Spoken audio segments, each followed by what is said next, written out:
हाल ही में प्रकाशित 25 चौका 100 काव्य शतक से कुछ रचनाओं का पाठ कर रही हूँ, जिनमें सबसे पहले रचना है अरुणेश धर दुबे जी की, जिसका शीर्षक है प्रकृति सुषमा।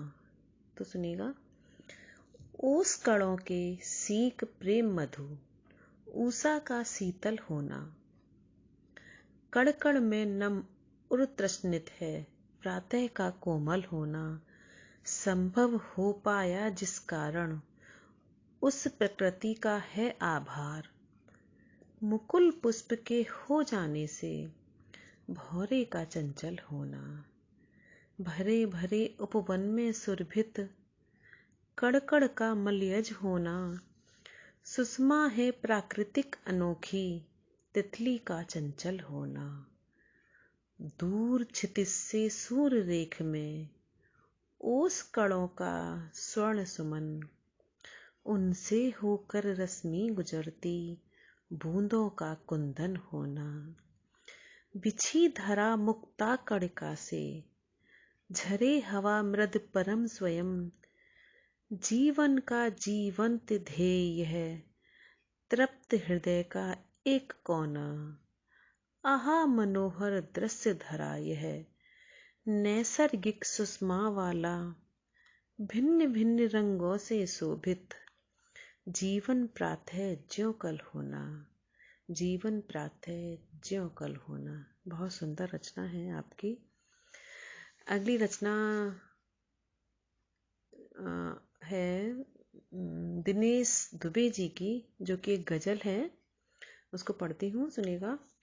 मैंने भी कुछ टूटे से घर देखे हैं, मैंने भी कुछ टूटे से घर देखे हैं, उड़ने वालों के कतरे पर देखे हैं, मैंने भी कुछ टूटे से घर देखे हैं, उड़ने वालों के कतरे पर देखे हैं, डस जाते हैं वो धीरे धीरे यारो, डस जाते हैं वो धीरे धीरे यारो, आस्तीन में रहते विस्तर देखे हैं, सारी दुनिया को धमकाते हैं वो, सारी दुनिया को तो धमकाते हैं वो, उनके मन में पर हमने डर देखे हैं, महलों में रहते थे सानो शौकत से, महलों में रहते थे सानो शौकत से, आज वही सड़कों पर बेघर देखे हैं, इसे हया की हद कहते दुनिया वाले, इसे हया की हद कहते दुनिया वाले,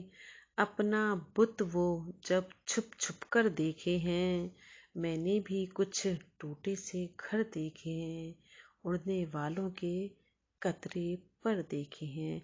ये गजल थी आदरणीय दिनेश दुबे जी की। अगली रचना की तरफ चलते हैं, जो है श्याम कुमार जैन जी की।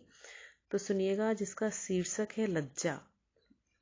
लज्जा मुझे नहीं आती, लज्जा मुझे नहीं आती, क्योंकि आधुनिकता के नशे ने लज्जाहीन कर दिया है, मान सम्मान सभ्यता से दूर, अहंकार के मद में चूर, मुझे न इज्जत की चिंता, न फिक्र कोई अपमान की, माँ बाप का जीना मरना और असह दुख सहना उनका कर्म है, मौज मस्ती करना गुलछर्रे उड़ाना मेरा धर्म है, जब मेरे बाप को उनके बाप ने ही गले नहीं लगाया, तो फिर शर्म और हया के चक्कर में मैं क्यों गलाऊं अपनी काया और बिगाड़ूं अपना वर्तमान, आपको पता है श्रीमान, लज्जा भी हमसे दूर रहती है, लज्जाहीन के पास आकर क्या वह चैन से रह सकती है, इसलिए उपदेश देना बंद कीजिए,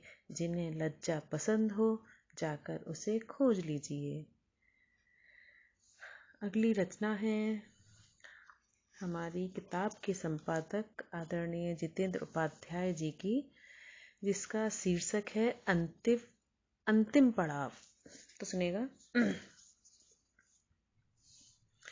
व्याप्त सब कहीं दिक अनंत हूँ, व्याप्त सब कहीं दिक अनंत हूँ, हर क्षण मेरे ही साए आकर बतलाते हैं, औचक सुदूर बहुत हो जाते हैं, अक्खड़ अवधूत अपनी वीथियों का। पतझड़ भी मानस में, मैं ही स्वयं का अग्रदूत बसंत हूँ। अपने शैतानों का मैं खुदा, भीतर घाती फरिश्तों का संत भी। सदा ही थिर अपनी चिर धुरी पर अभिघूणित, विमर्श का सहयात्री, निज का पथ अनंत हूँ। खोजते हो मुझको हम तुमको, साक्षात्कार बिंदु से प्रसृत जग। आदि से प्रलय पर्यंत मैं ही, खुद से अपरिचित भी, तुम्हारी समस्त खोजों का अंत हूँ। तुम्हारी समस्त खोजों का अंत हूँ। धन्यवाद आप सभी का।